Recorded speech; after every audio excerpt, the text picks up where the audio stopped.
Vancouver and the 8th Annual Scientific Conference on Lyme Disease and Other Spirochetal and Tick-Borne Diseases.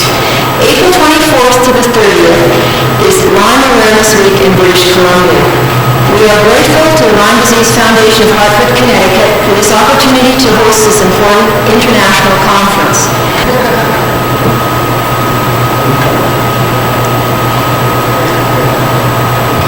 To Dr. John Anderson, Director, and to Dr. Louis Magnerelli, who cannot be here with us today, Co-Director, the Connecticut Agricultural Experiment Station, in recognition of your noteworthy and valuable service to Lyme borrelios research in British Columbia. Thank you for your guidance and help.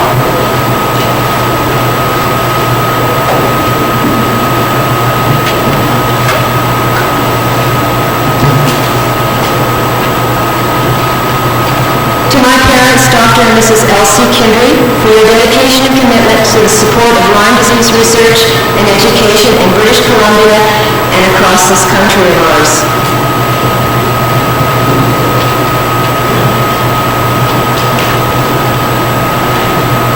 He is instrumental in helping support research and education in British Columbia, and he has gone unrecognized, and it is my pleasure and honor to recognize Dr. John Smith, who is the director of the provincial lab here in British Columbia. And to Dr. Banerjee,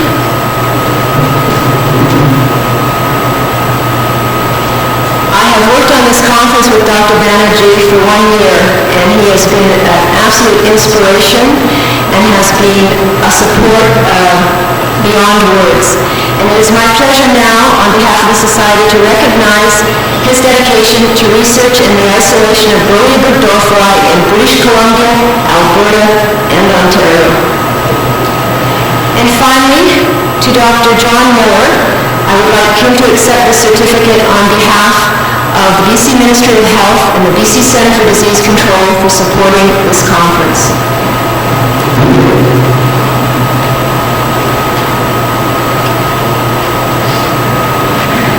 His wonderful people.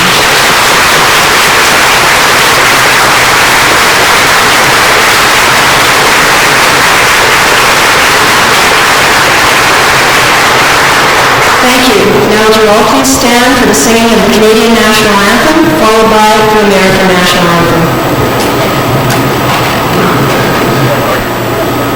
You may be seated, I'm sorry. Without further ado, it is my pleasure now to introduce Dr. John Miller, Provincial Health Officer for the British Columbia Ministry of Health, who will officially open this conference.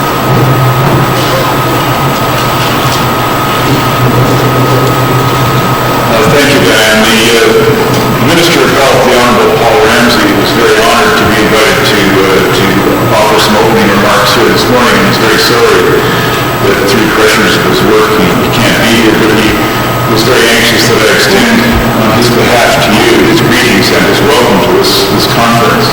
I'm sure many of you are aware that the Minister has been very supportive of endeavours to increase the awareness of Lyme disease in British Columbia, and in fact has declared this week Lyme Awareness Week, and was very supportive in getting the necessary legislation through to make Lyme disease a reportable illness in British Columbia. In my job as Provincial Health Officer, I have responsibility to monitor diseases in British Columbia and to report to the public on what is happening with their health overall and patterns of disease. Of course, as you are all aware, we've gone through huge changes in disease patterns over the past 100 years in developed countries, with the gradual demise of communicable diseases, whereas 100 years ago the common causes of death were things like smallpox and diphtheria, cholera, TB, and pneumonia. Through increased standards of living, public health measures, and medical technology, we have thought we had largely conquered communicable diseases. And instead we are now faced, or have been faced, with the prospect of very difficult problems with non-communicable diseases such as cancer and heart disease and so forth.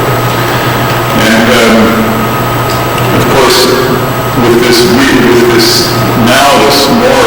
prominent preoccupation with the chronic non-communicable diseases, there hasn't been as much attention perhaps as should have been continued to be paid to communicable despite that, many of the functions of public health have continued quietly on, and so that we have seen continuing efforts in immunization, efforts to make sure that water supplies are still clean, and yes, folks, you can drink Vancouver's water, despite anything you might have heard about it.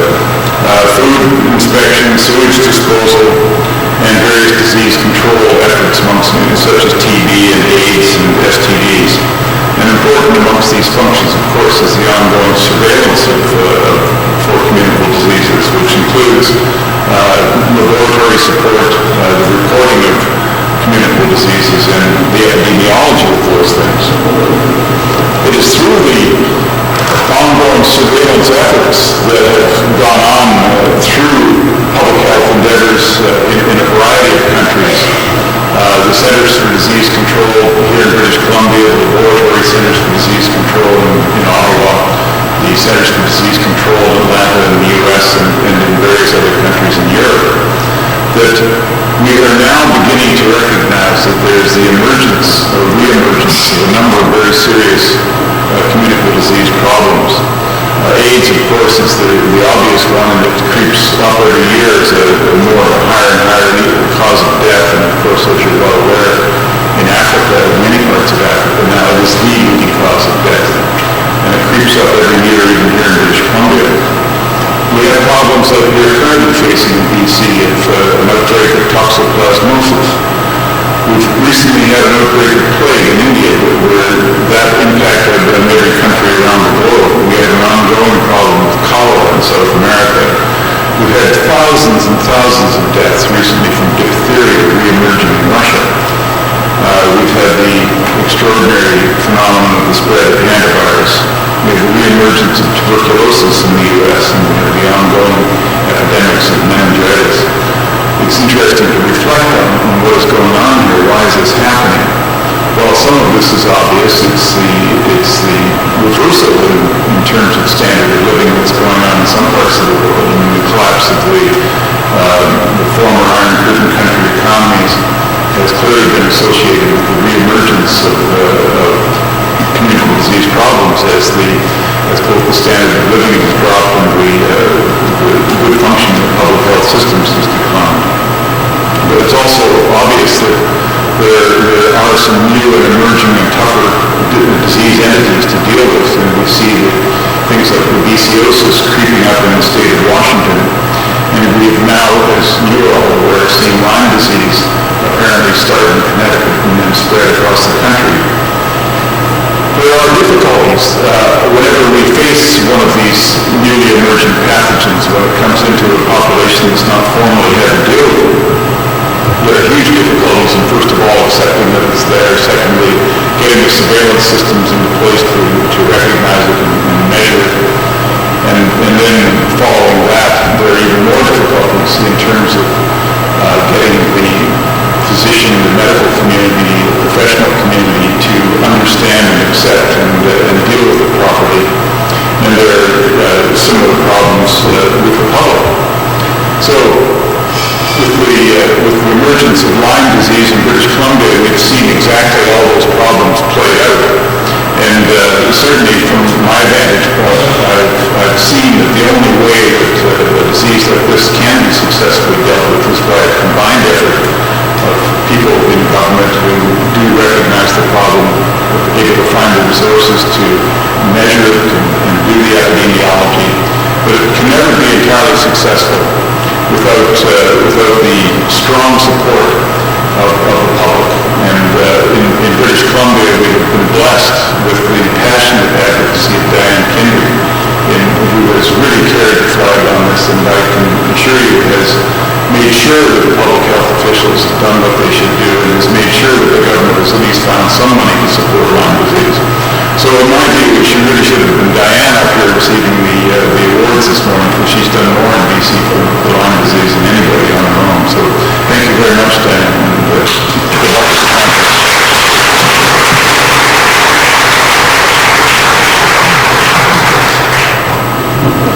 Thank you, Dr. Moore. And now I'd like to introduce the Medical Director of the Lyme Disease Foundation, Martina Iziska, to officially open the session. I have a few organizational announcements which I'd like to make. If my voice will allow me, I apologize. We would like to make extra effort for this conference to be on time.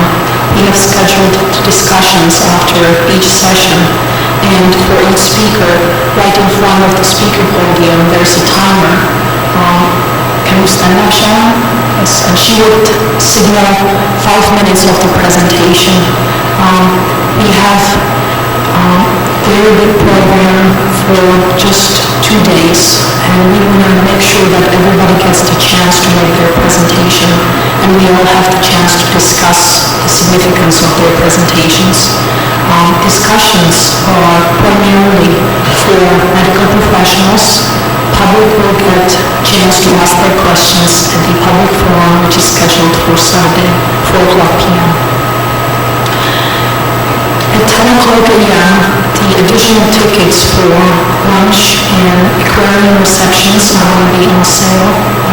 There's a limited number of them, so please, if you know them for yourself or somebody else, be there at 10 o'clock.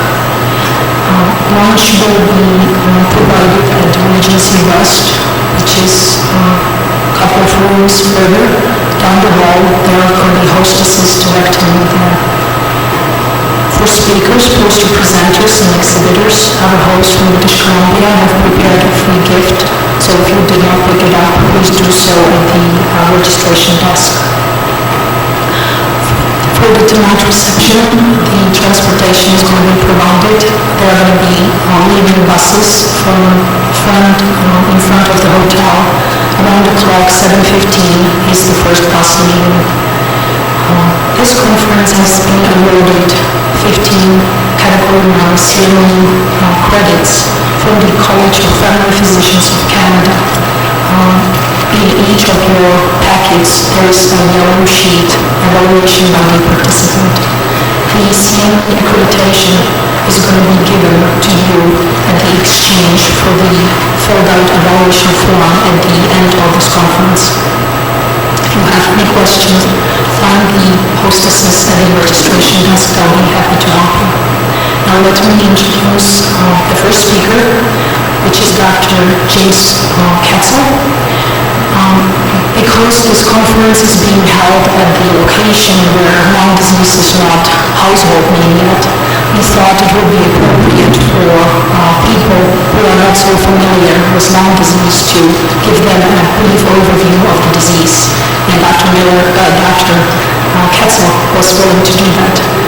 So he has 15 minutes to do a brief overview of Lyme disease.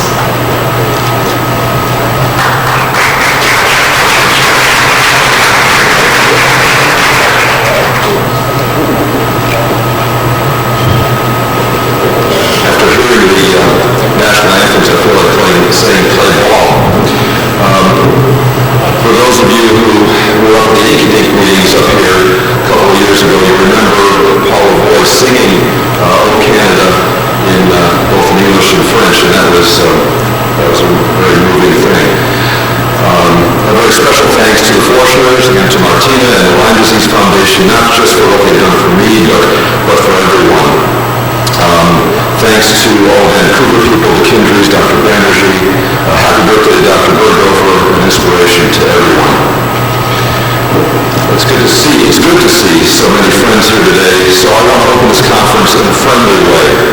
There's enough fights and hassles with Lyme disease right now, and I'm not particularly interested in provoking. I want to stimulate. I want to show you the thinking process that a family doctor or a general doctor goes through with Lyme disease. In particular, I want to talk about the disease process, which I feel requires a different way of doctoring. A different way of doctoring requires a different type of doctor, as taught by Dr. Lyme Carmichael. Not a board-certified doctor, not a pediatrician, not an internist, not a neurologist. These are just brand names promoted by vested economic interests. I talk today from the perspective of a generic doctor in general medical practice. The care of patients in general medical practice is really a different way of doctoring than is specialty medical practice. Specialty medical practice is the type we encounter most hospitals and certainly in the academic medical center. We have been too well indoctrinated into this specialty type of approach to Lyme disease. The basis for the difference between general medical practice and specialty medical practice is that in general medical practice, there is no limitation to the practice. We accept all persons and all problems. We never turn someone away and say, we can't help you. Our cards don't say practice limited to arthritic disease or practice limited to diseases of the skin. We see what the patient brings us to see. Many times we can't make a diagnosis in the true sense of the word. That is, we cannot always put an etiologic label on the patient's problems. Our practices tend to mirror the problems in the community. What is common is common. What is not common is not common. It is the epidemiologic basis of what we do. In fact, sometimes I think that if the electricity was turned off and we no longer had access to any of the things that we now feel are indispensable in modern medical practice, we could still be successful with 90% of what we presently accomplish. In general medical practice, we need to know our patients well.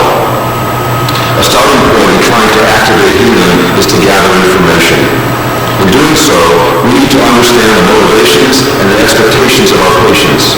We need to know our patients before the medical encounter becomes changed by the exploration of the medical problem itself. In quantum physics, there's the Heisenberg uncertainty principle. As we observe, we become participants. So in our contacts with patients, we want to learn as much as we can about the patient in advance of the participation in the problem. For example, when somebody comes in and says, I've got this thing on my skin here, doc, we don't usually do the usual medical approach and say, well, how long has it been there? Does it hurt you? Does it bleed? Has it gotten bigger? What seems to make it better? What makes it worse? We don't do that. We try to find out the reason for the visit. Why did the patient come now? Why did they come here? We want to know what the patient thinks it is. Is it cancer? Is it a blood problem? Is it a tick-borne disease? What are the folk beliefs around this? What does the patient think this is going to do to them? Is it going to cause a disability? What sort of investigations do they expect? What sort of procedures or information are they looking for? Do they want advice and recommendations? A good general doctor in general medical practice will start off in getting information not about the problem, but about the patient. And that's quite a difference from the conventional approach to medical history taking. Eventually, after a careful exam, we list for the patient the various options and risks and benefits of each one of those options, and then the patient decides what to do. One option is that the patient can do nothing. Another option is to go to another doctor. Generally, there are 2 or 3 more options, and one is usually compatible with what most medical authorities would say is the preferred treatment. But it's amazing to me how often patients don't want to go along with the option of the best medical authorities. And finally, a thing that we need to do, but is rarely done, predict the outcome of the problem. For example, someone comes in with a basal cell carcinoma on the skin. It's taken off. The prediction is that it will completely resolve. When one begins to do this with Lyme disease, we rapidly find out that doctors are not very good predictors. That's because, unlike basal cell carcinoma, we do not know the natural history of Lyme disease. Today, tomorrow, this audience will look at what we think we know about Lyme disease. We will look at new research and new findings. We will hear from experts and not such experts.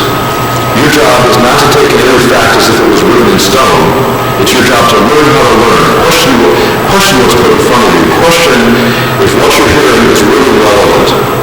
And continually try to force the experts to tell you more about the natural history of the disease, something that we still know too little about. Let's look at some of the things you'll be seeing in the next 2 days of lectures.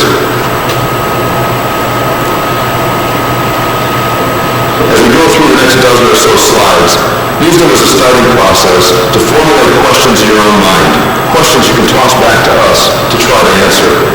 For example, the definition of Lyme disease. The CDC gives us this definition of Lyme disease. A case of Lyme disease is defined as a person with erythema migrans or a person with at least one late manifestation and a laboratory confirmation. Is that the true definition of Lyme disease? Do we need something else as a general physician. The frequency of Lyme disease. Is there really only 8,000 cases a year in the country, or at least in 1989? Or are there that many cases just in the West Coast alone? Continue to try and figure out questions. The United States, county by county, is this the way we should be looking at Lyme disease? Does it not exist in X county because it doesn't show up on the map? Or is it a worldwide problem? Here's a tick crawling across the back of my hand on my dining room table. And I think we need to go back to this tick to find out some of the answers to these questions. As an aside, I really do believe that ticks are good pests. They don't eat much, they don't make any noise, and when I want the neighbors to go home, I just take the pets out. Of course, the unengorged tick on the left and the engorged tick on the right. Here I am, just before my barber ride. I'm flagging for ticks in the Ukiah area, trying to find out how many ticks in my area are infected with this bacteria, or gopher. Why is it important for me as a general physician to know how many ticks are infected in my area? Well, it's important so I can plan a strategy of treatment for this, the tick bite. What do I do with this tick bite? Is that in focus? What do I do with that tick bite? Do I treat it prophylactically? Do I not? Well, the only way I'm going to know what to do is to go back to this counting that I've done. How many ticks are infected with this bacteria? How many are not infected? What's the risk for my population? Then I have to make a decision with the patient. Do I treat prophylactically or not? Lyme disease is the time between the tick bite and the onset of symptoms. This may be the early stage of Lyme disease. And this, again, this is what we're talking about when we talk about the latent period. Preventative treatment at this point is theoretically the most effective way of preventing Lyme disease. So each one of you in your own community is going to have to make that decision on your own. Should you treat prophylactically or not? All right, well, we've looked at latent disease. Let's look at the spectrum in general of Lyme disease. Excuse the misspelling and they're localized. Maybe that's what it's called. Okay, we've already looked at latent disease as one of the spectrums of Lyme disease, where we can treat prophylactically. Let's go on to the next area, early localized infection. Several days or weeks after a tick attachment, a single erythema migrans rash may form at the site of the tick bite, often as a papule. Classic erythema migrans is an expanding rash that is erythematous and often circular or elliptical and may evolve in an annular or bullseye appearance with erythema at times followed by a zone of clearing and an outer zone of annular erythema. The central region may become necrotic or vesiculous pustular. Other variants may occur. Let's look at a couple of them. We've had a series of comma-shaped lesions. As you can see, the punctum of the bite in the middle, circular area in the comma-shaped lesion. We've seen triangular-shaped lesions, especially, we've had two actually on pregnant bellies. And of course, your quote-unquote classic erythema migrans with central clearing and expanding erythema. This one was taken by my associate Ross Wood at our Colorado clinic. But not all tick bites are Lyme disease. Most tick bites do cause a skin reaction. A local reaction to tick bite may occur within the first 24 to 72 hours of attachment and merely signifies a host response to the tick. It's a local hypersensitivity reaction. All rashes after the bite of the tick are not Lyme disease. A good example of hypersensitivity reaction, it looks like an erythema migrans or may even be a hint of some central clearing, but this again is hypersensitivity. Early disease may be associated with a flu-like illness. Flu-like illness, especially in a non-flu-like season. Moving on to the spectrum, disseminated disease. Severe systemic illness or multiple erythema migrans is evidence of disseminated disease. When we first look at this patient, we see one isolated erythema migrans, the central punctum of the bite, expanding erythema. But as we look a little bit further and do a complete physical, we see another lesion on our other arm. And this is from hematologic spread of the lesion. We have a satellite or secondary lesion. This one was in the later parts of the lectures about what to do in disseminated disease. It's a little noisy, this slide, we'll move on, but certainly all the tissues of the body can be involved with Lyme disease, including the endocrine system, which is not listed here. Some of the things we can see, so-called Montauk's knee, fibromyalgia, fibrositis. All these are patients from Northern California. Peripheral nervous system involvement, seventh nerve palsy, so-called Bell's palsy. The man was asked to smile, close his eyes as tight as he can, and of course this is what happens. You can have central nervous system involvement. And the real question is, who should be treating Lyme disease? In my area of Northern California, we feel that all doctors should be treating Lyme disease. So what we've done, instead of making patients travel 100 or 200 miles to come in and see us, we've set up a phone consult service, and we act as backup for local physicians so that the patient will stay in the area with their local physician, and the physician has somebody to call for problems. And that's because the diagnosis of Lyme disease is a challenging task. But we feel that failure to diagnose Lyme disease exposes the risk of irreversible neurological or other injury. So why is the diagnosis so difficult? I'm told by my colleagues that many of their patients don't have Lyme disease. They offer other explanations. They're malingerers, they're quacks, or they're crazy. Maybe some of them are, but I think that something else is going on here. So prompted by claims of numerous tick-borne diseases in humans and animals in an exclusive hillside development in Northern California just west of the Napa Valley, county and state officials in cooperation with the CDC launched a study, the largest of its kind in California. Questionnaires were completed by 230 residents in this community. Participants ranged in age from 2 to 85 years old, with a median age of 52 years old. There were 194 adults and 32 children. There was approximately an equal number of men and women. The median length of residency in the community was 10 years. Of the 230 participants in the study, 12% believed that they had Lyme disease currently or in the past. An additional 27 were uncertain whether they had Lyme disease currently or in the past. Laboratory tests for antibodies to 3 tick-borne organisms were performed on blood samples from 219 of the 230 participants. The organisms we looked for were Borrelia burgdorferi, the etiologic agent of Lyme disease, and the supposed etiologic agents of human ehrlichiosis and babesiosis. This study's grand conclusion was that, quote, there's a low risk of contracting Lyme disease in Northern California, end of quote. But let's look at these numbers a little bit. It's true that according to the CDC's lab tests, only 3 patients tested positive for Lyme disease. But was this test reliable? Was it just one more crappy Lyme disease test? I don't know the answer to that, but I do know that more than 3 times as many people showed up positive for Ehrlichia. We move over under positive to see 10 people came up positive for Ehrlichia, and more than 6 times as many people showed up positive for babesiosis. Now, if you count all the borderline positives for babesiosis, we're looking at an incidence of babesia 13 times as good as that of Lyme disease. So the real question here, of course, is who do you trust?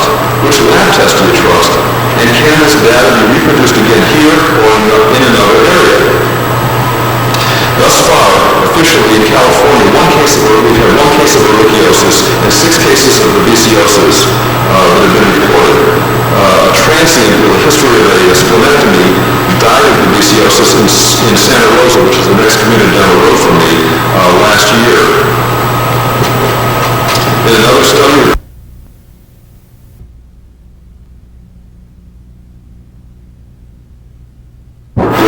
responsible was previously believed to only infect horses. We know now that this is no longer the case.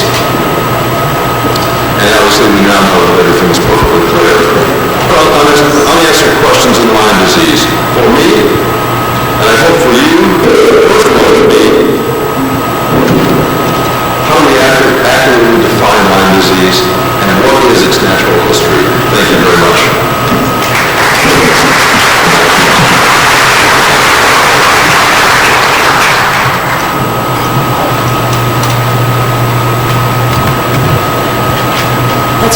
is the next session, which is a session on epizootiology and epidemiology.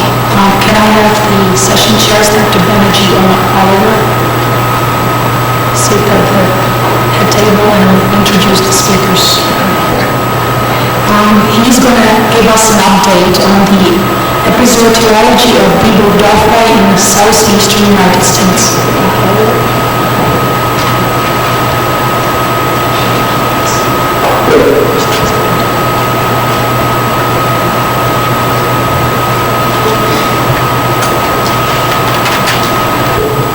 Thank you very much.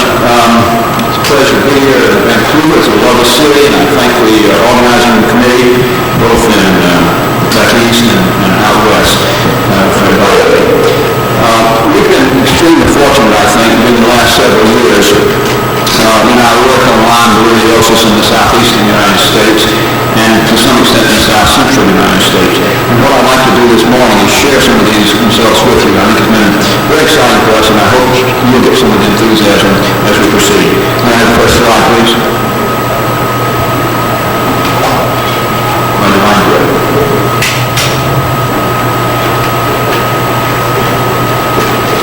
Is it projecting on?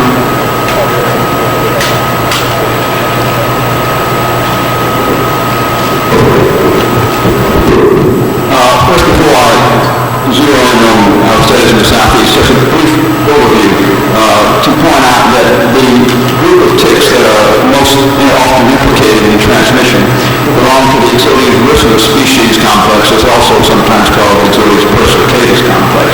And you can see by the slide that in the New York area, essentially where we are, we have several species in this complex, but for all practical purposes, as far as Lyme transmission is concerned, we have Staphylococcus in the eastern half of the United States, Pacificus out in the western part of the United States.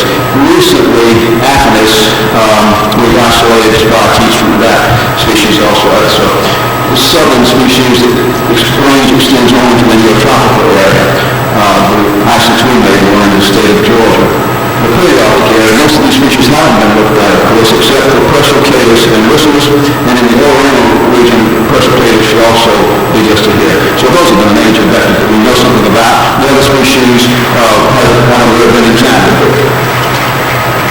According to my latest count, there are 4 genome species of Borrelia, and it's believed that Borrelia sensu stricto occurs as the only genome species that have been reported from the United States. I think probably we'll find that this does not hold. Of course, it also is found in Europe, and along with that in Europe is the Lyme also, and in Japan, there's a common as an additional one.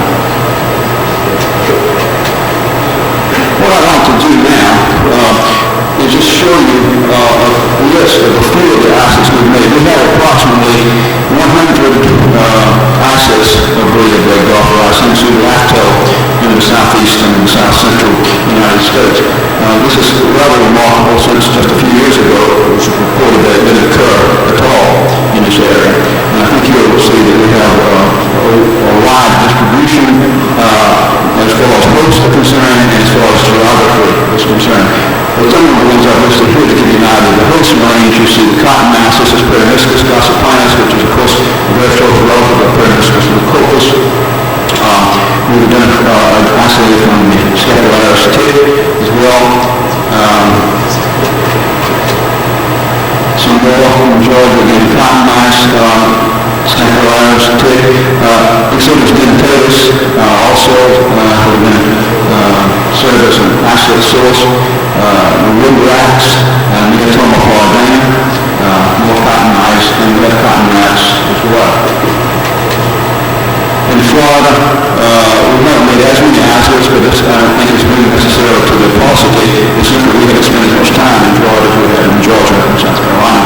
And you can see the cotton mouse, and the cotton rat, Hispidus, is also a very commonly infected host.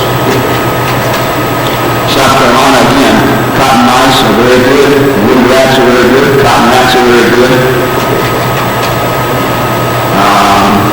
Exilius minor, another tick, which is not in the Exilius bacillus species complex, facilities minor, and we've also preliminary experience indicated it's an efficient vector in the laboratory. And again, the river rats again. In Missouri, we have 6 isolates now, and I know I'm going to put on the slide, but all of them have been from Exodus dentatus, which is primarily a fear of cottontail rabbits. However, it's sometimes bites humans, and it's sometimes found on birds and some other animals, but primarily cottontail rabbits would be the most common host. These isolates have been, 3 of these isolates have been from the same farm, a farm in which Dr. Masters in Cape Girardeau has examined a patient of Lyme disease. The other isolates have been from about 40 miles away in 2 different counties. So in 3 counties now we have isolates. Just to give you just a general idea of the distribution of some of the isolates that we have in Georgia, Florida, and South Carolina, I believe you can see that, is that focus good?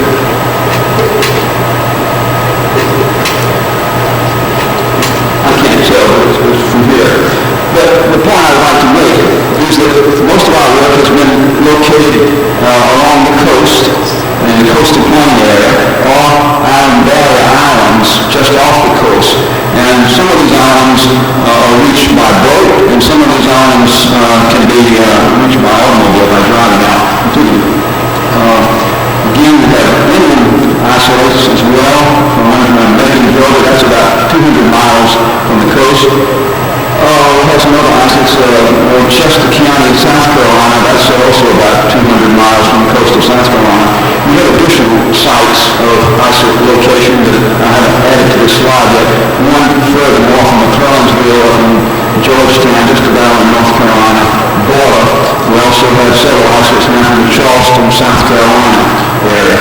So you can see that it extends over a long, wide range, perhaps 300-400 miles or more than that, from about central Florida and Merritt Island, which is better known, I guess, as Cape Canaveral area, all the way up to the coast of North Carolina. And they have isolates from North Carolina and Virginia as well. Our work is concentrated more on these 2 states in this area. So I think the suggestion that a bird flew down from the south dropped off in a tractor ticket, which is where they found it, was not tenable. I was going to go over a little bit of review the cycle of Lyme disease or Borrelia, vertical transmission in the Northeast, but John Anderson will be speaking right after me, and I'm sure he'll go over the classical cycle that's in all the textbooks and papers. But just to remind you that the white-footed mouse tends to be thought of as the most important reservoir of the spirochete, also a favored host for the immature stages of the tick. The deer is very important that it amplifies great numbers of ticks. There's controversy about whether it's considered as a reservoir of the spirochete. And of course humans get in this cycle just by accident. Thinking about the cycle in nature, we have to think about the situation in California that exists, where we have Bob Lane and Lyme published a paper indicating that there was a bridge vector situation with Exodus pacificus, and that it was perhaps not so necessary and important in maintaining the cycle in the zoology. And in that area, it was Exodus neotonzi that simply primarily functioned to cycle the spirochete in the dusky-footed wood rat, Neotoma luciferans, and that human transmission occurred in pacificus, which also fed on the wood rat and humans would bite people. Neotoma is usually not thought to bite people. Also, the kangaroo rat was an acceptable reservoir as well. So it's a little bit of a twist, a little bit different from what we commonly think about when we think of the Northeast and North Central United States. Thinking of that, of course, one tries to see how it might work in the area in the Southeast. And we have a complex situation, much more complex, I think. And I want to add that all these have not been proven. So don't take it down in notes that these are the cycles in the South. We don't know, but these are suggestions. And we do have very strong evidence in some of the cases, not so strong in other areas. But the situation that seems most common, perhaps, is where Paraniscus gossypinus, the cotton mouse, acts as the reservoir. It also is a host of immature Ixodia scapularis. These ticks that are listed here are potential vectors. These are the species that are commonly found on gossypinus. And we know that now isolates have been made from questing scapularis and Aphanus and minor, not from Dermacina variabilis. And we know experiments in the laboratory we can transmit it with scapularis.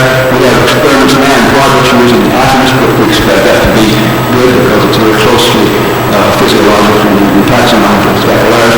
In minor, we have made one transmission. We have one colony of minor that's very low at this point. We only have time for one experiment, and it is positive.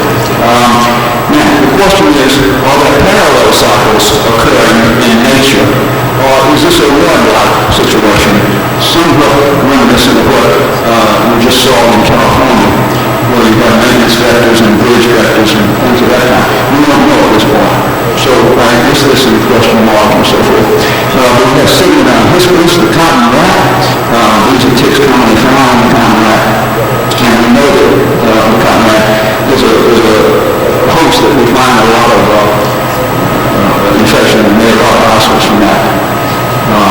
Rice rat also has been a host of which isolates have been made, and scapularis is found in that one. And here from the wood rat, we've made quite a few isolates from the wood rat, and these ticks are often found on that species. Scapularis, we know transmits to Aphanus, we know transmits, and Ixodia minor should be listed here because it's a fairly common tick on Florida, and we know it can transmit. Another cycle, the cottontail rabbit. These ticks are commonly found in cottontail rabbit, and I noticed in the program this meeting that an acid has been made from Lochoris palustris. We have not made it, and to my knowledge, no one else has made it except for this report. We're very interested to hear about that. Dentatus, of course, is a common one that acids have been made early on by work of Anderson and his colleagues from New York. And now we have also made an isolate from it in central Georgia and in southeastern Missouri. And so we have quite a few isolates from Dentatus now. The question is, again, does this spill into the humans, or is it a cycle that's primarily largely confined to the Dentatus cottontail rabbit? Only research in the future will be able to answer that question. I'll just run through very quickly. We used several monoclonal antibodies as a screen.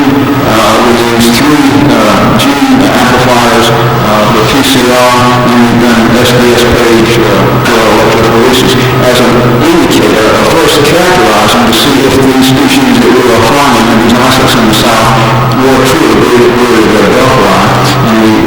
And in coding these tests, they do indicate that way. And again, to get an idea of how much variation, since we've heard that in North America there's very little genetic variation compared to Europe, and they're doing a bit of Delphi. And I think you'll see that that's not the case with the stuff that we find. So I'll really go through these. These are just simply monoclonals. We use 2 OSP-A, 2 OSP-B, and then the genus-specific 9724. In addition, these were also tested with Borrelia hermsii and Borrelia coriacea monoclonal antibodies too, with parachutes from those ticks. So we think that it is the Delphi, a lot of variation. This is just a sampling of the PCR. We use the OSP-A, the FLA, and palliolosis chromosomal primers, and you can see that the variation in our isolates. The SDS page, similar to the B31 standard reference strain in northeast strains, except we have a very prominent 22.5 kilodalton band. And it's not uncommon, in fact, very frequently we find this low molecular weight band, and some in the 27 kD area as well. And this is the B31 reference strain indication down here, the PCR page. Again, there's some type of thing. I'll really have to go through that. I want to get to this slide because I think it's a very interesting one.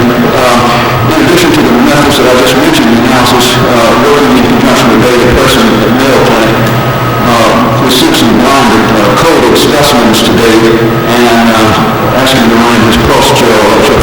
analysis. He did this along with about 200 other assets from North America and from Europe. In fact, we see in 15 total specimens, 2 of which were Dutch and 2 of which were Swedish, we can tell, and the rest were from Belgium and Poland. And he did this analysis in that lab and then did a dendrogram to see genetic relatedness. And the point I think is most important here, and I hope this is focused. Is it focused in the back? Are y'all still back there? Point I want to make out is essentially that the B31 reference strain is a major group, the embodied New York isolate strain. These all essentially are what I think most of the Lyme community researchers would regard as typical North American blueberry dropout isolates. And you can see that the listed up here are mostly from the northeastern and north central United States. But the point is that we see much of the white dots represent some that I sent today and represent southern isolates. This is a North Carolina isolate. This is a Merritt Island, which is central Florida isolate, but we'll join with it. And then you can see some more St. Catharines, St. Mary's, another South Island. These are southern isolates that genetically, according to Pulse for Gel electrophoresis, and I'll show you another dendrogram next that will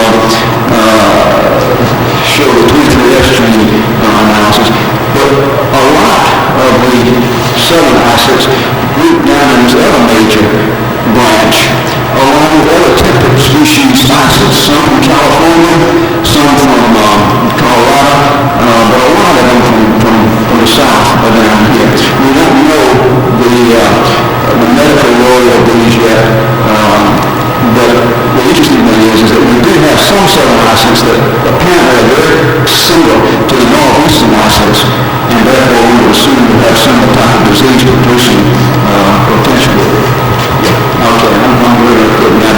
This is just so it's with the 23S gene, and it was 218 base pairs. I won't say anything about that. So one thing is that the species of Staphylococcus populations themselves also has much greater genetic variability than the populations we find in the north. And this is based primarily on multivariate statistical analysis and morphological characters that show greater diversity. And then, of course, also with the 16S and the 12S gene comparisons, we find, for instance, in Southeast there are 10 haplotypes from different populations. In the northeast we have 5. So clearly there's more genetic variability in the tick in the south as well. No one knows about Scientitic because I just found this week that this left for me 20 minutes instead of 30 minutes, and I'm sorry. The point is that there's a hypothesis that we have that Staphylococcus and Beta-Dophili were originally present in the southern United States and subsequently moved northward. Now that will disturb most people who work with Lyme disease, and I realize that. But we also, of course, keep an open mind, and things can go from north to south and east to west. Why couldn't they go in the opposite direction?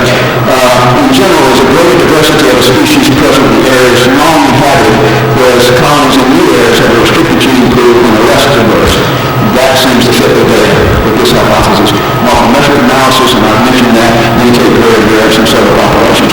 Molecular analysis indicates greater diversity in the south. Greater congruence between seasonal activity at larval and nymphal Staphylococcus and bird migrations to north than there are between larval activity and bird migration south. But more bird in the south than in the north. We'll talk about that. Much more widespread in the south than previously presumed.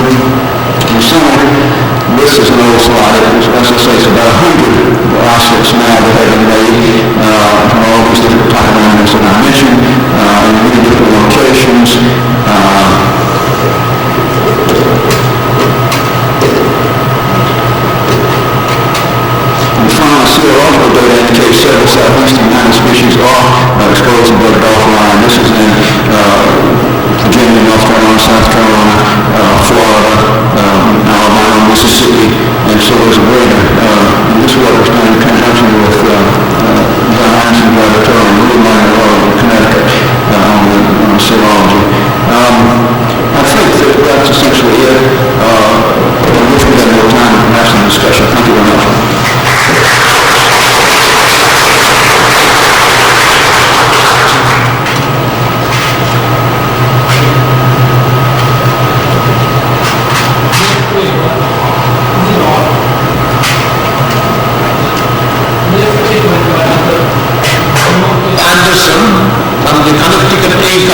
experimental station.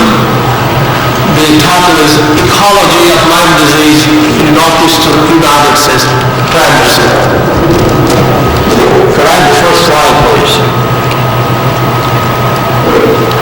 The illness that brings us together this morning here in Vancouver is named after the towns of Lyme and Old Lyme, Connecticut, where 19 years ago a clustering of arthritic children was first noted.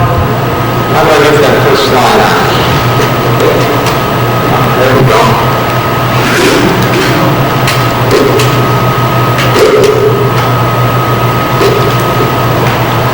Today, Lyme disease is the most commonly reported arthropod-associated illness in the United States, as shown in this slide by the CDC. Lyme disease is caused by a spirochete that is transmitted from animals to humans by the bite of a tick.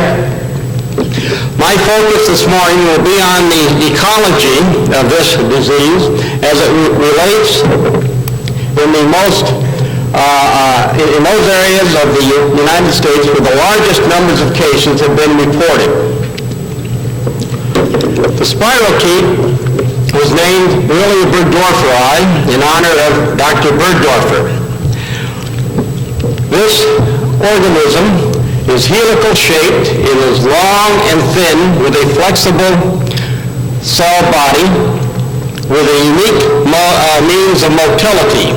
That is, with the flagella located within the outer membrane and the cell wall. Here are some characteristics of these organisms. In general, they take 12 to 24 hours to reproduce, at least in vitro. You're going to hear a lot about the DNA before this Congress is over. They are highly invasive. Their thinness, their unique modes of mobility all perhaps contribute to their invasiveness. They may persist in host animals, including humans, for years. For example, they have been cultured from a human who is known to have been infected 10 years earlier. And in animals, at least in superb reservoir host, they persist probably from the time of infection until the natural death of the animal. And certainly in humans, they're hard to find, though they are certainly there. They do not develop immunity to tick bites, and the spirochete remains in the animal from the time of infection until its natural death. Now, Dr. Oliver referred to antigenicity or differences in the spirochetes. The fact remains in northeastern and north central United States, to my knowledge, that when these spirochetes are characterized, and there are many different ways of doing that. What I'm showing here is a polyacrylamide gel which separated out the proteins or glycoproteins and that is stained, and the protein is stained with Kawasi blue. And what you see are major proteins picking up the stain. And to my knowledge, all of the isolations from humans have a pattern similar to what you see in column B. And they have these two major proteins, which Dr. Ellen Barber referred to as outer surface protein A and outer surface protein B. And what is also interesting to note is that these types of spirochetes with the same pattern are isolated always from white-footed mice and other rodents in northeastern United States, and usually the isolations that we recover from the major tick vector also have a similar pattern. However, there are differences in northeastern United States, and I have put up about 6 of these isolations, all of which were obtained from ticks, the primary tick vector, and 5 of these 6 were from ticks feeding on humans. And you will note that none of them have these two major proteins present.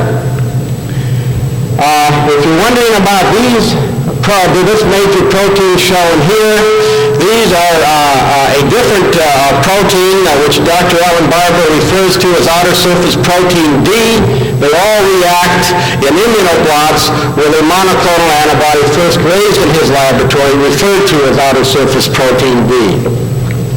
The point that I'm making here is that when it comes to human disease, in the area of the country that I'm talking about, the spirochetes tend to have a pattern similar to this. However, there are other types of spirochetes out there. They're in other species of ticks, they are in rabbits, and they are in some species, or in some ticks that feed on humans that do represent the primary tick vector. That vector is Ixodes scapularis, shown here, both male and engorged and unengorged female. This tick is widely distributed in eastern United States, as shown in red. The numbers of ticks vary markedly within any given community, but clearly from southern Maine down along coastal areas into Maryland and possibly into Virginia, certainly there are areas where these ticks are extremely abundant. Also in Canada, in the southern or in the southeastern provinces, this tick has been reported, and it is relatively abundant in Long Point, Ontario. Now, the life cycle of this tick takes 2 years to complete. That is, a generation of ticks lasts 2 years. The eggs are laid in the soil or in the upper layer of soil, that moist area called the duff area, and the eggs are laid in a single egg batch, numbering 1 to 2,000 often. Hatching from those eggs are larvae, and then the tick proceeds through 3 feeding stages: the larva, nymph, and adult. And all of this whole cycle takes 2 years, and it's important to keep that in mind. When you look at the situation in the field, you start here with the eggs being laid on the ground. Hatching from those eggs are larvae. Larvae are abundant, beginning around the middle of August, and remain that way through August and into September, and coming up into early November. The larvae feed for 3 to 5 days on a host animal, becoming filled with blood, then dropping down to the ground. Now this is in early fall or late summer. These engorged ticks remain in that condition by and large through the fall and winter, and then in May and June of the following calendar year, they mold into nymphs. The nymphs feed for 3 to 5 days on average on a host animal, become filled with blood, drop to the ground, and remain in that duff area of the soil. And later in the year, in mid-October and November, they mold into adult ticks. Adults feed on host animals for 7 to 9 days on average. The mating occurs, the females drop off onto the ground, where in time they will lay their eggs in that single location. Spirochete, perhaps in this manner. The larvae, if they feed on a mouse that is spirochetemic, that is, that mouse is infected with the Lyme disease agent, that tick then acquires the spirochete, it becomes infected, it drops off the mouse onto the ground. It is now carrying the spirochetes with the blood and other perhaps tissues from that animal. The spirochetes remain alive in that tick through the fall and winter, and then when it molts into a nymph, the spirochetes are retained in the tick. This tick now is infected, and if it feeds on a naive animal, that is a young animal such as a young chipmunk that has not previously been exposed to the spirochete, the bacteria are transferred into that animal. On the other hand, from a human disease point of view, if this tick, instead of feeding on a wild animal, follows this route and ends up feeding on a human, during the act of feeding, if the tick is on the human for a long enough period of time, The spirochetes that were picked up from that mouse are transferred into the tissues of that human. And that is basically the cycle under which people in northeastern and north central United States are being exposed.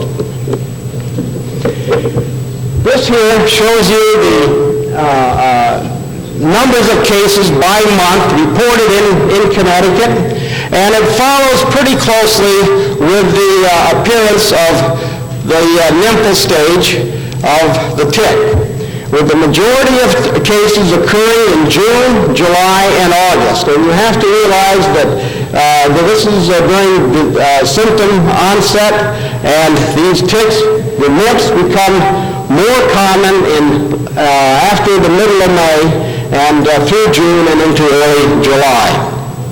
So there's a good correlation with the appearance of Lyme disease and the occurrence of nymphal ticks.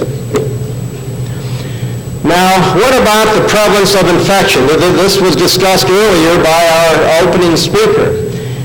And I'm using, this is an older slide, and I didn't sort out the fact that in northeastern United States the tick is known as Ixodes scapularis. But what sets this portion of the United States apart from other areas is the much greater or the higher percentage of ticks that are infected. In fact, even in one study, 100% of the adult ticks were reported to be infected from Long Island. And when you compare the prevalence of infected ticks in our area versus that in southeastern United States and here in the West, you'll find that there's a major difference in numbers of ticks, or the prevalence of ticks that are infected. And I think a major contributing factor to that is that the ticks in our area of the United States are feeding on mammals and birds, and they do not feed on lizards. It is important to keep in mind that all of these species of ticks that are associated with Lyme disease feed on relatively large numbers of host animals.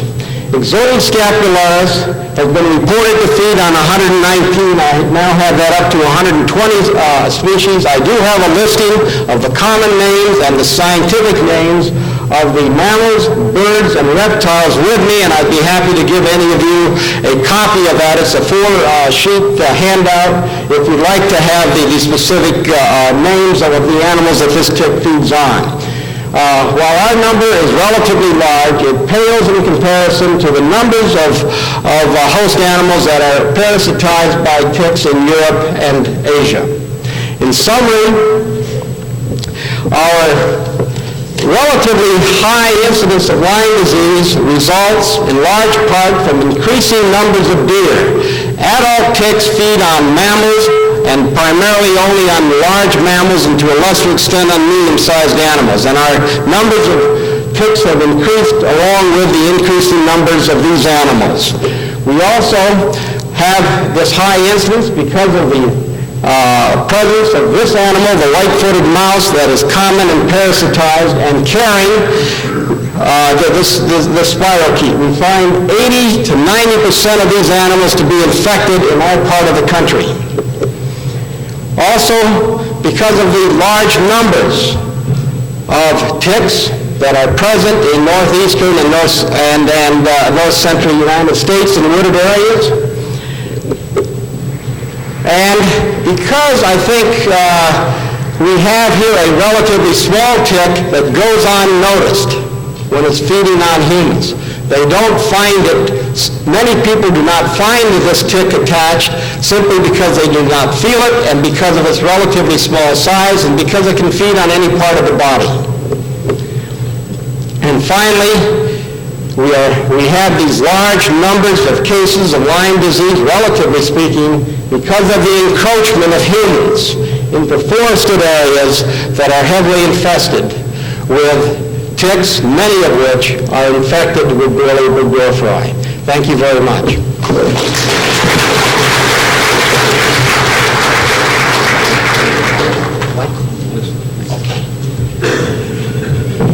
Thank you very much, John. The next paper listening to the program, is the isolation of B. Bergdorferi in British Columbia during 1988 to 94 by Dr. Banerjee, and Dr. Banerjee will also, after that, present the paper that's listed for R. Gill, listed at 10:05. Mr. Gill is not here, so Dr. Banerjee is going to present both of those papers. Dr. Banerjee. Thank you, Mr. Chairman. We have the first slide, please. This is beautiful British Columbia. If you had come before 93 June, you would see there is nothing in there.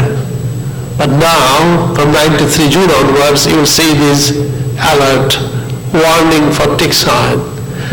And this has been possible for work for the last 9 years by our group as well as the BC Bird Research Society supported by the government. And this is what was the greatest support received from the media when Dr. Miller was our first speaker today. Our provincial health officer declared our findings and said, yes, there is Borrelia burgdorferi in our ticks and rodents, and that helped. So I'm telling you a story. The primary workers are these. These are myself, Dr. Maya Banerjee, Kirti Fernando, May Dong, Manuel Altamirano, and Dr. John Angus Smith, my director. But these are the front line. I had the opportunity, and I was fortunate to have many more supports. This is not name dropping. These are the real people who have helped us. We were initiated by Willie Bergdorfer. And I did not mention, but you saw our paper is dedicated to the memory of Paul Lavoie. He told me, don't give up. Actually, he was the one who invited me in 1988 to come to Dinky Dinky at Calgary. And he says, look, and Willie said, yes, you have it there, you have to look harder. So Dr. Anderson, Tom Swan, Barbara Johnson in Seattle from Fort Collins, Julie Rollins, who did almost all my good electron micrograph. Then Lavan Kindry, Sean Byrne is in our research and development, helped us in PCR. Diane Kindry and the BC Lyme Society and their volunteers not only gave us money, but all the volunteers to collect. Lyme Support Group of Ontario, dear John Scott is here, supplied us with money and volunteers. And yes, we have the ticks. These are the engorged, unengorged, female, male, etc. of Ixodes pacificus. These are Ixodes angustus. These are the two main players, species. What we did, we looked into the ice where we had some patients and we fixed up 20 areas. Why 20 like this? Because the money we had was only sufficient to go to this southwest coastal area, and we had some patients there. So all these 20, and out of 20, we ultimately got something. So whenever you have a wife who wears sari, she attracts ticks very well. So we have that flagging this way. And lo and behold, this is the way we started getting. These pictures were done all by Dr. Kindry. He has got in his home a good lab. These are all dark film from different areas. I'll come back to the areas. I'll go very quick. These are the micrographs, little micrographs. Some of them, medusa head is being formed. These are the negative staining. What are these? This is the bigger picture. Then we started to characterize. We used these 4 monoclonal antibody, looking into it, and these are all positive. These are the isolates from all over. I'll come to the conclusion. As you can see, the different areas, there are mouse, there's one lizard. That lizard, which is the alligator lizard, is a protected animal in this area. So we have to let it go. So since then we have got 2 lizards which were permitted to attack, but we haven't got anything. So then we did the page analysis. These are the ones, as you can see, that they're all like a Borrelia bug for the B31. When we started doing it more, this is the one which is a Borrelia bug. This is our isolate in the chosen called B382. And these are the others which are Borrelia bug sensu stricto. This one is different. Then, because there are many more papers which have been given to our group, there will be much more work on the 16S rRNA. So I only wanted to show you this picture. These are all our isolates which fall down on the same thing as Borrelia bug sensu stricto. But the one I showed you, which is little different, which comes very near to the Borrelia hamsii, but it was an isolate from Ixodes pacificus from Mechusin, Vancouver Island. So in summary, this is what we did. We started in 1992 with 2 people collecting, and with Borrelia Society volunteers and the veterinarian sending us the ticks. And at that time, as you can see, we had no rodents. So all we had is only nothing. Here, only one, and that was very funny. There was a 39, P39 negative, and it was a non-motile. I showed this one first time at the INKIDB conference in Fort Collins, and next year, when we had money and we started trapping animals, lo and behold, out of districts, 20 we had, nearly 1%. But in the case of rodents, you can see 4.5%. We do 6-organ culture from rodents: the earlobe, the bladder, the kidney, the heart, the spleen, the liver. And we found isolates in both I. pacificus and I. angustus. And this one I said to you is one perhaps is little different. This year up to 1993, you see this is a different result than what has been printed in the abstract, because the abstract was sent a long time ago. So here you can see the same thing, that when we are looking at tick, it is between 1 and 2%, but in the rodents, they're still much higher in both I. pacificus and I. angustus. Some of these areas are new areas, and just by having one season collecting ticks and rodents and finding everything negative does not mean that area is negative. You have to go back again and again. 2 seasons, maybe 3 seasons. In our this is the first time I got a positive culture from Salt Spring Island, whereas the patient was the first positive patient I found was in Salt Spring Island. So it took us 3 years. Oh boy. Can I focus it? Looks like I can't. Okay, this is the slide I'm just quickly showing because Dr. Pat Daly will also show the slides. All it shows that we have got these different areas which are far distant from one another. So this is the one, Salt Spring Island, we found for the first time this year. We have shown that we have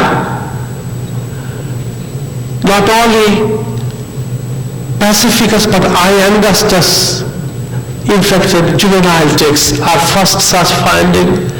BB spirochetes from different sites in BC suggest the establishment of BB in the vectors and hosts in BC, and culture of host organs showing more successful than culture of adult ticks.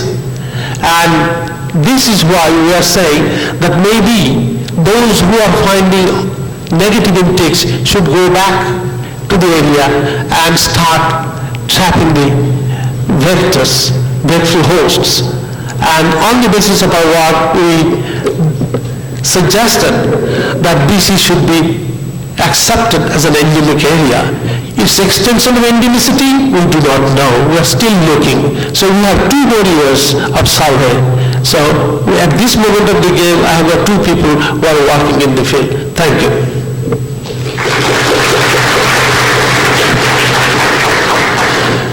Next paper is one of my collaborators, Ms. Raj Gill. She is at this moment in Victoria.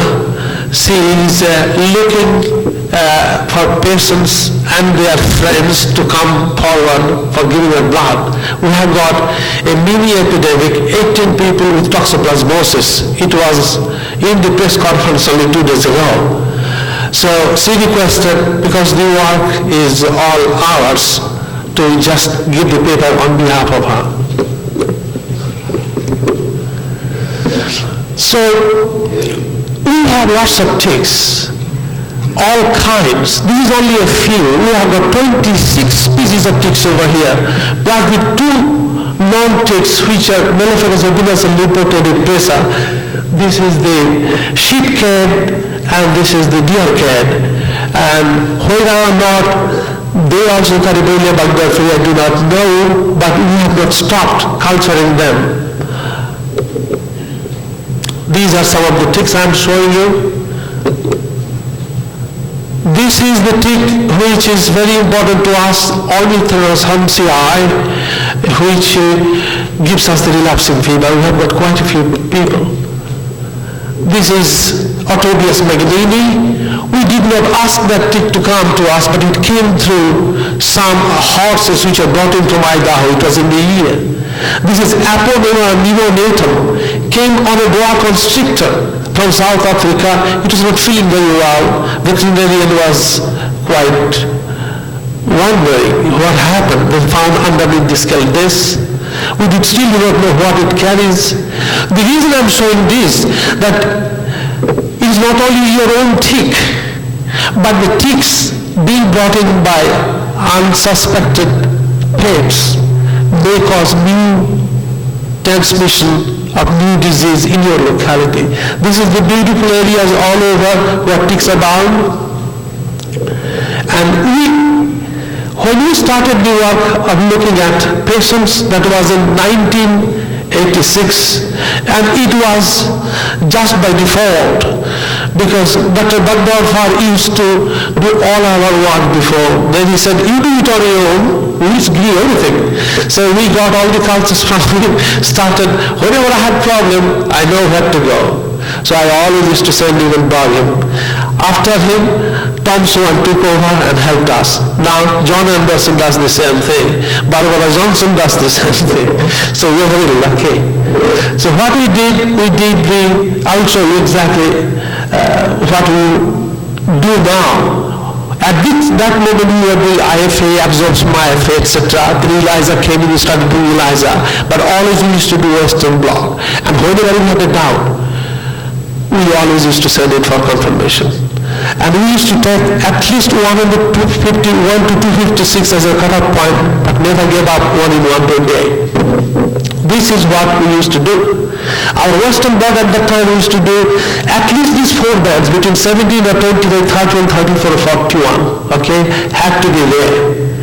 And as you can see that for IgM, it is only 2 bands. Now we have increased this to the method which is the Mardex people are giving, that means 31 and 34. If it is there, we consider. If it is not there, we don't bother about it, but take the other one up to 93, at least 5 bands.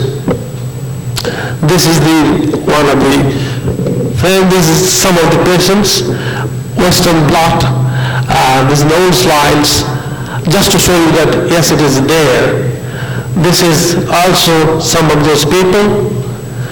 This is one paper we published. Some of them, Borrelia hansii.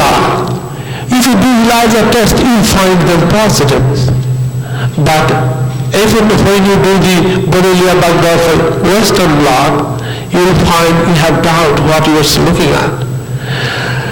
couple of patients were from Idaho who we knew because we saw in the blood, and one of our patients, and ultimately we saw that those were actually Birmingham those are the Western blot. I'm showing only few people. The reason I'm showing you this because, as you can see, in almost all of them, we don't see except, I think, there's no EM RAS in our people. Even it says very well, no EM RAS. And we started with a 2-year-old, and this is the one I'm talking about. We just saw it first time in 1989. It took us 6 years to get a tick positive from that area.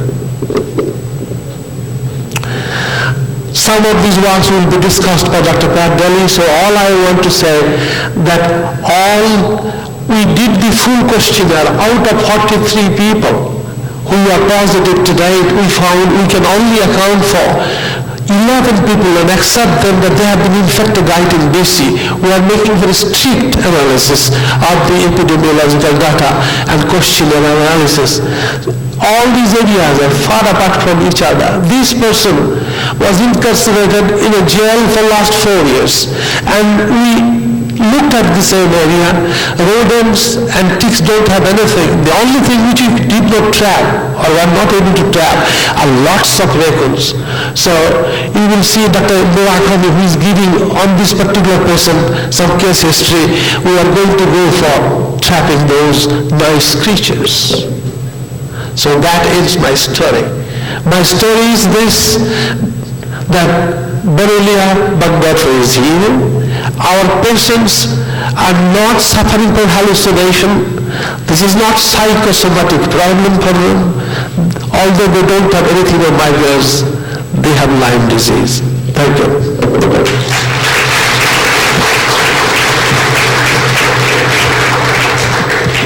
Our next speaker is Pete Daly. Dr. Daly is with the BC Center for Disease Control, and his topic was Lyme disease in British Columbia. Dr. Daly. First slide.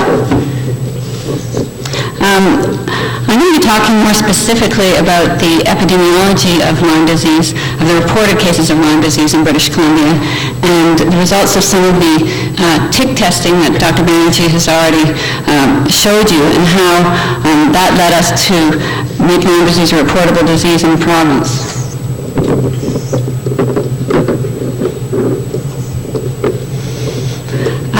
I'll begin by telling you that last fall in September, Lyme disease or borreliosis was made a reportable disease under the Health Act in British Columbia, and this was mentioned by Dr. John Moore in his remarks as well. And what this means under this act is that it requires physicians, hospitals, and laboratories to report cases of Lyme disease that meet the confirmed case definition to the local medical health officer. And there are 21 health units or departments in the province, each with the medical health officer. So they'd be reported to the local medical health officer, who in turn is required to report these cases to the provincial health officer. But logistically what happens is the cases are reported to the Division of Epidemiology at the BC Centre for Disease Control, and we then forward the reports to the Laboratory Centre for Disease Control in Ottawa. Now, when the disease was made reportable, we notified health units and physicians in the province, and the case definition that is to be used for surveillance purposes is one that was developed at the Canadian Consensus Conference on Lyme disease that was held in March of 1999 in Guelph, held by the Laboratory Centre for Disease Control and Health and Welfare Canada, and had representatives from across Canada as well as experts from the United States. The Consensus Conference made statements in 4 areas: the epizootiology, epidemiology, clinical practice, and laboratory investigation. And the statements were quite detailed. This was the confirmed case definition that resulted from that Consensus Conference. A confirmed case of Lyme disease is considered to be one which meets one of the 3 criteria that are listed here. The first is isolation of the Borrelia burgdorferi organism from tissue or body fluid. The second, and this is the one I want you to focus on, is a patient who has a history of exposure in an endemic area and either erythema migrans observed by a physician or one clinically compatible late manifestation and laboratory evidence of Burgdorferi infection. And the laboratory evidence would be positive serology, and the conference outlined what the criteria would be for that. It also provided details as to what would be a compatible late manifestation, and basically those would be divided into three areas: musculoskeletal manifestations, cardiac manifestations, or nervous system manifestations. The third possible criteria is someone who's had no history of exposure in the endemic area but has both erythema migrans observed by a physician and laboratory evidence of Burgdorferi infection. And they also specify that the erythema migrans must be at least 5 centimeters in diameter. Now, to use this case definition for the purposes of surveillance, we're not going to get cases reported where we're isolating the organism if we're being realistic. We focused really on this because if patients with erythema migrans or late manifestations are going to be considered cases, they must have been exposed in an endemic area. Now, the conference specified what would constitute an endemic area for Lyme disease. It's an area where the risk of transmission to humans is supported by in one of two ways. First, by the presence of an established vector population known to be infected with the organism. Or two, the occurrence of at least 3 confirmed human cases with adequate histories for whom there is no histories of exposure in previously identified endemic areas. And there's no time limit given over which you might have these cases. An established tick population is one where all 3 life stages of a tick are present for at least 2 consecutive years, and the criteria were established for how sampling should be done in areas. From what Dr. Banerjee has told you, we meet both these criteria for an endemic area. So when Lyme disease was made reportable, we distributed the case definition and we stated that BC is an endemic area, although we don't know the geographical limits for endemicity. And I'm just going to show you, run through quickly some of the proof for that. First of all, a little bit about the epidemiology. In Canada, since about 1986, when cases were being reported, there have been between 200 and 300 cases reported to the Laboratory Centre for Disease Control in Ottawa. Most of these have come from Ontario, where about 25 cases a year are reported. Over this time period, there's been 43 cases in British Columbia.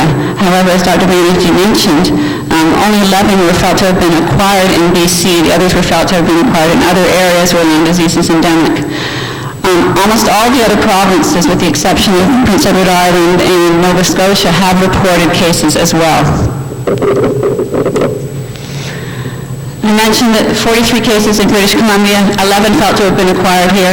How did we determine this? Well, this was based on a questionnaire that was completed for each case, and this questionnaire had information on clinical signs and symptoms, whether or not they had a tick bite, and whether they traveled to an area that was endemic for Lyme disease in a time period when they were felt to have acquired infection. And the 11 cases that were determined to have been acquired in BC had not traveled to such an endemic area.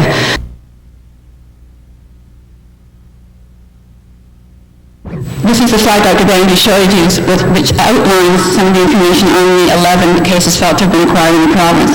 The first was in 1988. It was a 2-year-old child from Burns Lake. And for those of you not familiar with British Columbia, these locations are all in the southwest coastal regions and islands of those regions of the province. If you look at the age range of the patients, it goes from 2 to 74, although in fact, only one patient, the child in 1988, was under 40 years of age. All the others have been adults, 7 females and 4 males. If we look further at some of the clinical information in the cases, only 2 have had a history of a tick bite, which is not surprising. As Dr. Banerjee mentioned, only 1 was reported by the physician to have classic erythema migrans. The others tended to have some of the early non-specific signs that we've heard about, but in the best judgment of their physicians at the time and in consultation with Dr. Banerjee, was felt to be patients with Lyme disease. This is just to remind me to acknowledge Dr. Banerjee for all the work he's done in the tick collecting isolation of the organism. In fact, he's done the bulk of the work in terms of investigating the cases as well in BC. And this is a picture of him in his laboratory. Tick testing. It began in 1986. However, initially there was not a lot of funding available for testing, and tests were mainly done on ticks submitted to the provincial laboratory. Up to 1991, only adult ticks were submitted. The systematic tick collection began in earnest in 1992. Initially, this was guided by the areas where human cases had been identified, but this was expanded to 20 sites over the next 2 years.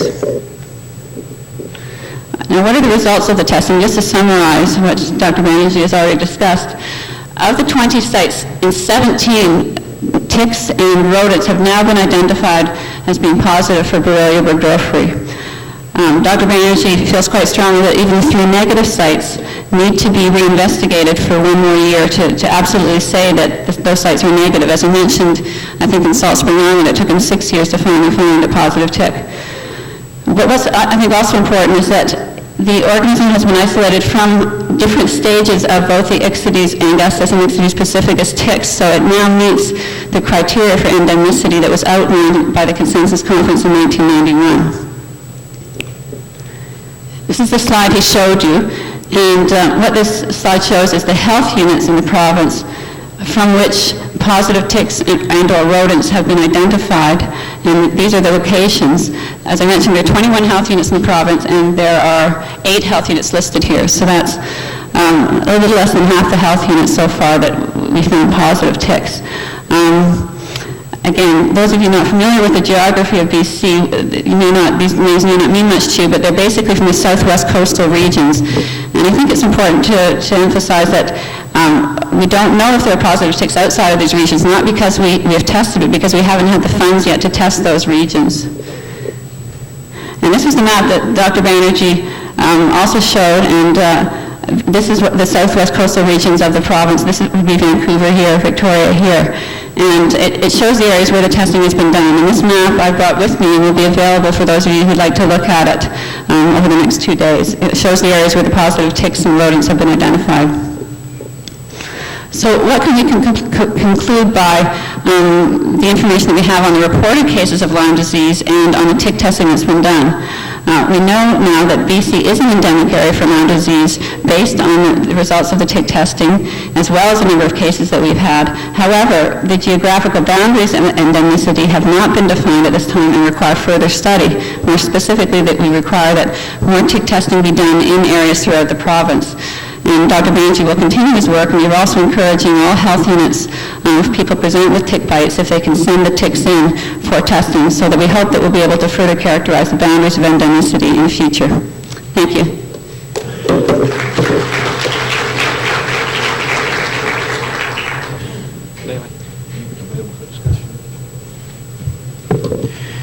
Our next paper is Surveillance for Tick-Borne Relapsing Fever in Texas Caves. It's by Ms. Julie Rollins of the Texas Department of Health.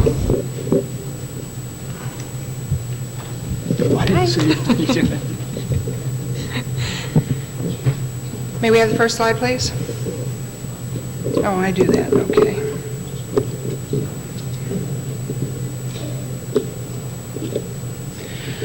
I'd just like to make a slight shift and, as Dr. Oliver said, talk a little bit about tick-borne relapsing fever.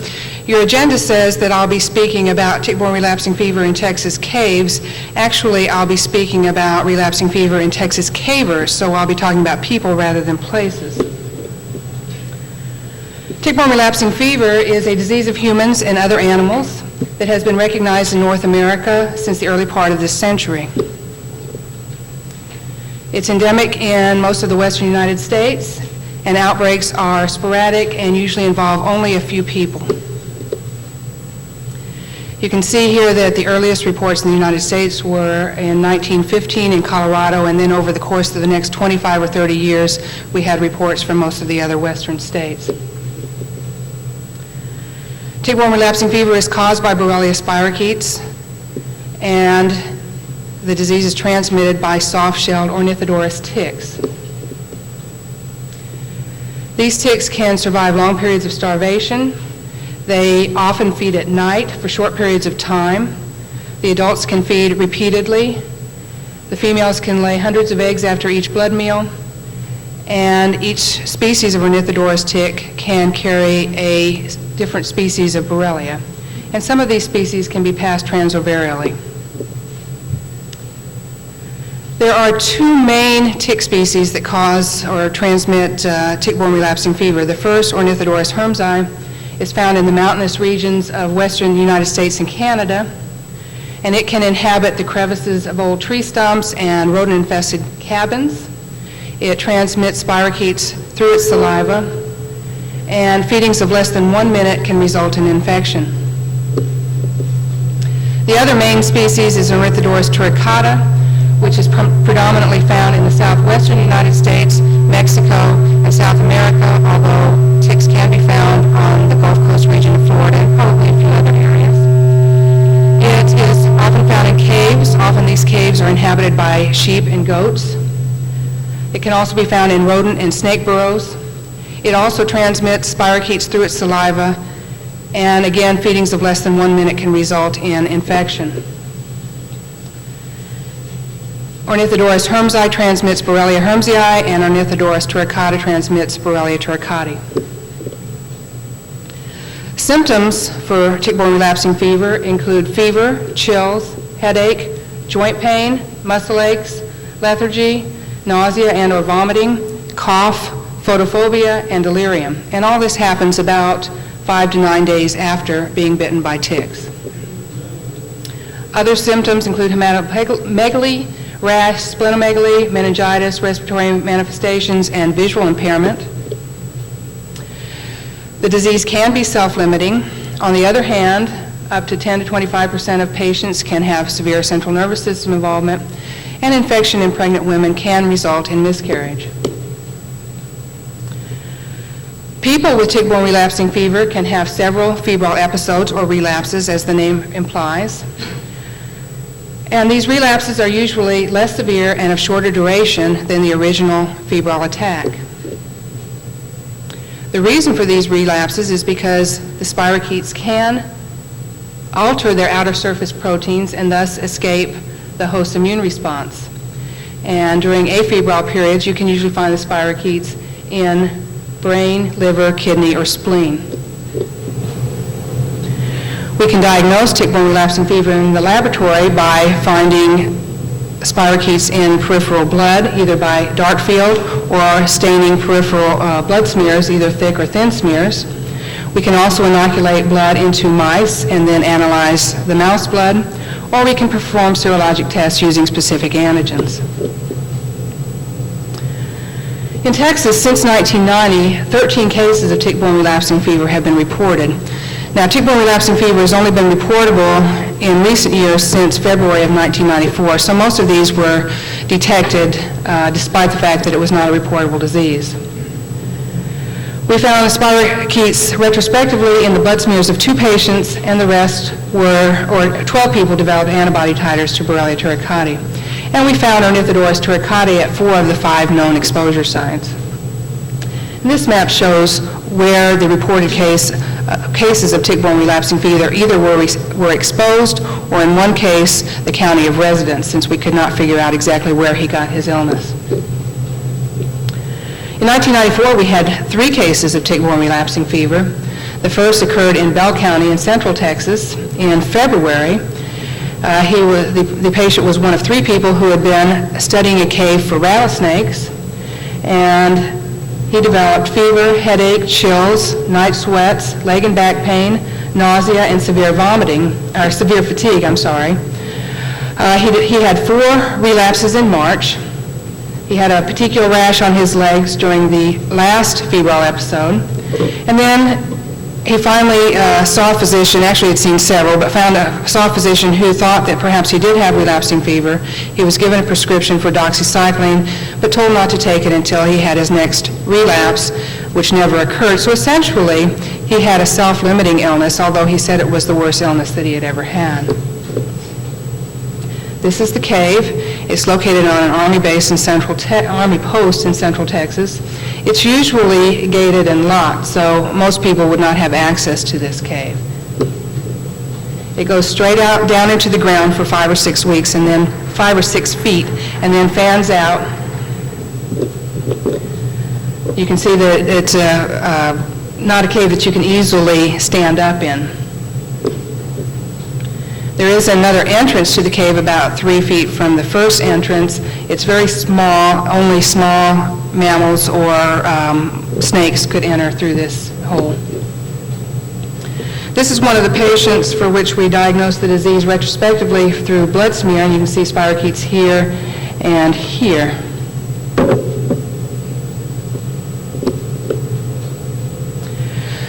Later in the year, in June, we had 2 more cases reported. Actually, they were self-diagnosed and walked into the health department asking what they should do. These were 2 cave biologists who became ill after surveying a cave in Travis County, which is where I live. Each of the patients had fever, headache, chills, and malaise 6 and 7 days after surveying the cave, and they each had 2 relapses. One patient had a more severe illness. He developed a rash after the first episode, and he developed Bell's palsy during the second relapse. And both patients were treated and remain well. This is the second cave in Travis County, and it's very similar to the first in that it goes straight down and then goes out. Now, this opening was not this large originally. These people were surveying the cave before the land could be built upon. They were surveying for endangered species, and they chiseled the opening to make it larger. They did find ticks while they were doing the survey. So you can see that we had tick-borne relapsing fever on our minds when a little bit later in that month, or the next month, we heard about a cluster of histoplasmosis cases that had occurred during a National Speleological Society convention in Texas. The CDC had asked us if they could come in and study the extent of histoplasmosis transmission in cavers, in Texas cavers, and more specifically during this convention, and we agreed that they could come in as long as we also looked at tick-borne relapsing fever. And so we began conducting our survey. We've tested to date 115 specimens using Borrelia turricati, Borrelia hermsii, and Borrelia burgdorferi as antigens. We found that 18 of the specimens reacted to Borrelia turricati with titers of greater than or equal to 1 to 64, and 9 were positive, quote unquote, with titers of greater than or equal to 1 to 128. And I show this slide and the next one just to give you an idea of how the titers came out. Most of them did have titers that were higher to Borrelia turricati than to either of the other antigens, except here where we see titers of 1 to 128 all the way across. This patient was one of the persons who had, one of the cave biologists who developed relapsing fever in June, and these specimens were taken in October. His original titers were 1 to 512 to Borrelia turricati, and you can see that just in the course of a couple of months, his titer dropped to 1 to 128. And these are the people that had 1 to 64 titers, and here we see all types of patterns, 1 to 64 all the way across. In one case, we have a person that actually had a titer higher to Borrelia burgdorferi than to the other antigens. I added this patient here because he was our other Travis County tick-borne relapsing fever case. His specimen was drawn in January, his second one, and previously in June he had a titer of 1 to 128. So I think you can see that tick-borne relapsing fever is probably underreported in Texas and underdiagnosed. We decided to do a nested case control study and chose 38 controls randomly for the 18 people that had reactive titers, and we administered a second questionnaire by telephone to 37 controls and 15 patients with reactive lab tests. We were not able to contact 3 persons with reactive titers and 1 of our chosen controls. So for this part of the study, we had 15 of 52 with titers of greater than or equal to 1 to 64, 9 who had titers of greater than or equal to 1 to 128. 19 of these people were females, 33 males, and 49 of them resided in Texas. The others lived in California, Illinois, and New Mexico. California and New Mexico are known endemic areas for tick-borne relapsing fever. What we found was that people with reactive titers were more likely than controls to recall getting sick with fever and chills within 2 weeks of caving, and also more likely to have had relapses associated with that illness. And the same thing with the people with the higher titers, except slightly more significant. They were more likely to have fever and chills within 2 weeks of caving and also to have had relapses. We saw no significance associated with reactive titers and increasing age, gender, the number of years that people have been caving, or with high-risk occupations such as being a caver by occupation, being an archaeologist or a geologist, or sleeping in caves. With the histo survey, they did find an association with increasing age, gender, and the number of years caving. Some of the interesting things that we found were that the 52 respondents had been caving for anywhere from less than 1 to 34 years. The average was 11.8 years. That they had spent in the year prior to being questioned anywhere from no to 400 hours in caves, the average being 58 hours.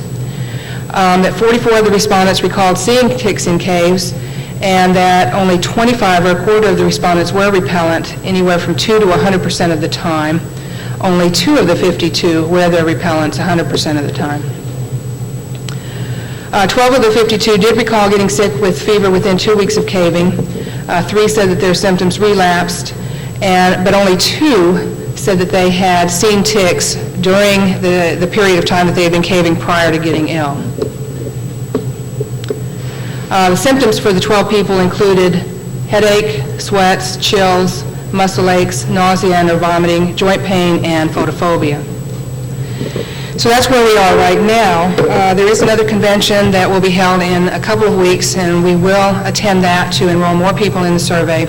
But more specifically, more to my interest, would be to find people that have been ill since October, and also to retest the people that we had originally bled to see how long the titers last, how fast they drop. Thank you.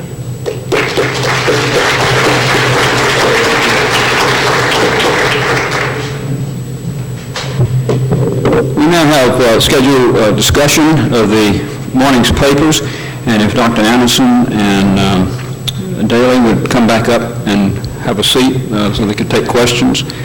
And let's see, Dr. Bandry is in a press conference right now, so I think that takes care of all the speakers. And I can't see so well with people out there because of the lights in our eyes, but maybe if you stand up, I have a question. I'll come to the microphones in the center aisle would be the best place, I guess.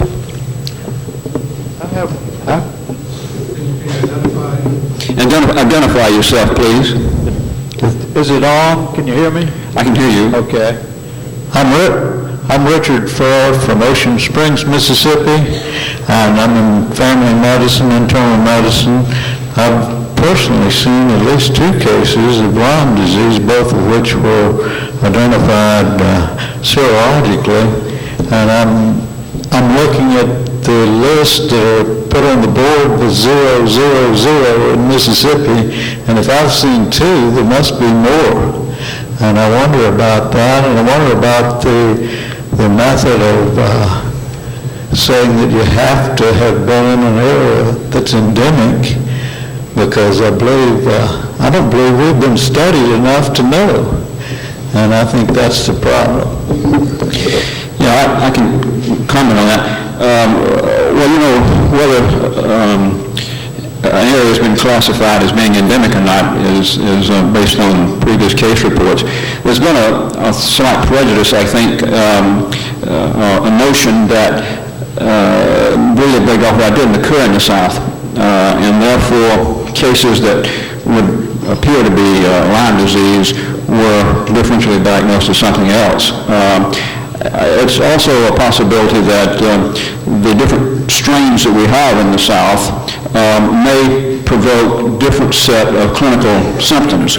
some of which may overlap the classic descriptions such as the EM lesion, but may not in fact proceed on to arthritic conditions. I think there's a growing number of people who believe that, because I've shown the great diversity we've got, and it's not unreasonable to suggest that, to be on the lookout for that. Serological studies in Mississippi with rodents. I forget the data, but we get a fair percentage of rodents that have antibodies to Borrelia burgdorferi. So I suspect there are more cases out there than people will acknowledge at this point. Yeah. My name's Tom Greer from Duluth, Minnesota, and this is directed towards Julie Rawlings. We don't have much relapsing fever up in Duluth, but we do have problems with the testing.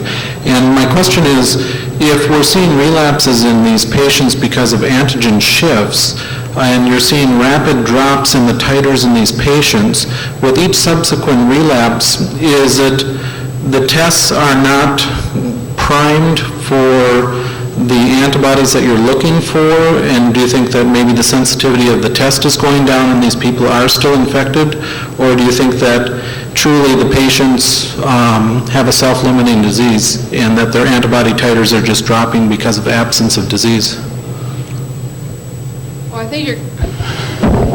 I think you're going to hear in the course of the rest of the day and and tomorrow more about testing and variation with the spirochetes.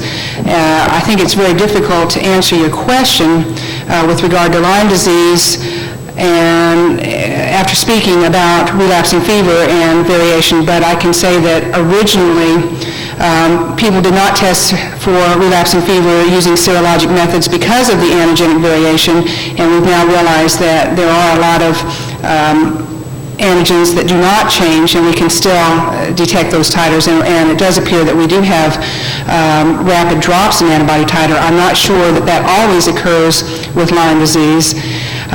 Perhaps some of the problem has to do with the variation in the spirochetes themselves. I think we could go on and on talking about the problems with serologic testing due to Lyme disease, but probably not right at this moment. Okay. Hi, Joseph Bioscano from New York. A question regarding the ticks noticed in California that you say are not contributing to illness in humans because they don't feed on humans. Could you explain that further? Because my idea of a tick that's questing for a meal doesn't say, gee, I don't want this human, I'll wait for an animal to come by. How can you tell which ticks do feed for humans and which ones do not? So I didn't get all of that. I didn't hear all of it. Could you repeat? Sure. Especially in Northern California, we know about the life cycle of ticks. There are certain tick species that are said not to feed on humans and therefore are not contributing toward the spread of Borrelia burgdorferi to humans. How do we know they don't feed on humans? Yeah, I think that's a very good question. We don't know. And in fact, I think in Lyme disease research literature, a lot of assumptions have been made because they generally are true.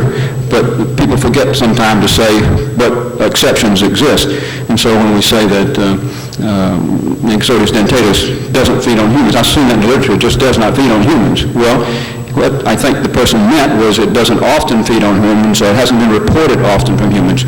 But in almost all of these cases, in biology, there's enough genetic variation in almost any population. You're going to find some individuals that will do the exceptional thing. So I think that in these ticks, I know Ixodes cookii in the eastern United States is the same way. It said that it rarely or ever never feeds on humans. And I talked to Dr. Bob Hall at the University of West Virginia just last week, and he has quite a few cases, not one or two, but more than that, of cookii actually pulled off of a human that he has done himself. So on these species where they're said to not feed on humans, that's a general guideline. But in fact, probably, there's some that do.